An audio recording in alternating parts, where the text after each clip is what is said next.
अस्सलामुअलैकुम दोस्तों मिस्र के सबसे प्रसिद्ध फ़िरौन की मौत के कारण को लेकर वैज्ञानिकों ने फिर एक बार किया है नया खुलासा। फ़िरौन की मम्मी आज भी मिस्र के म्यूज़ियम में रखा हुआ है और फ़िरौन का ताल्लुक़ मूसा अलैहिस्सलाम के कौम से था। आपको बता दें, कुछ दिन पहले वैज्ञानिकों का एक टीम ने फ़िरौन का सिर का सीटी स्कैन किया, जिसमें उन्होंने चौंकाने वाली घाव का खुलासा हुआ, जिसे फ़िरौन का मौत का कारण माना जा रहा है। लेकिन आपको बताते चले, वैज्ञानिक जो भी कहें, लेकिन फ़िरौन का मौत समुद्र में डूब जाने की वजह से हुआ था और इसका तस्करा कुरान में तफसीर से बयान किया गया है।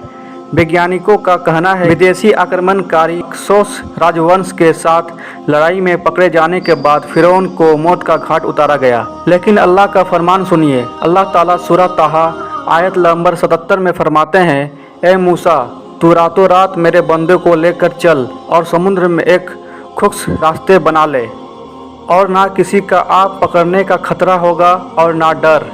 और जब बनी इसराइल समुद्र के पार चले गए, फिर जैसे ही फ़िरौन पहुंचा तो वो पहले डरा और सहमा कि ये कैसे हुआ। ऐसे में फ़िरौन को ख्याल आया, अगर मूसा और बनी इसराइल गुजर गए हैं तो हम क्यों नहीं गुजर सकते।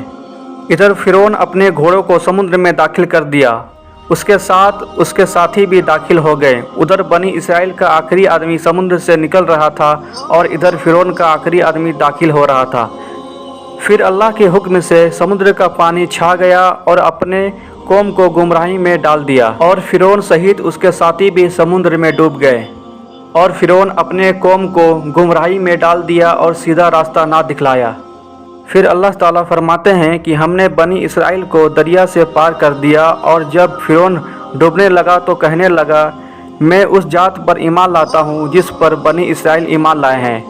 तो अल्लाह ताला फरमाते हैं, अब ईमान लाता है और पहले सरकशी करता रहा और मुफसिदों में दाखिल रहा, आज तेरे लाश को निजात देंगे ताकि तू इबरत बन उनके लिए जो तेरे बाद हैं। तब से फ़िरौन का मम्मी को थेबस में निक्रोपोलिस के भीतर दफना दिया गया था, और फिर जब इसकी मम्मी को 1881 में खोजा गया तो वैज्ञानिकों ने कहा कि उसके शरीर में जानलेवा चोट के निशान थे।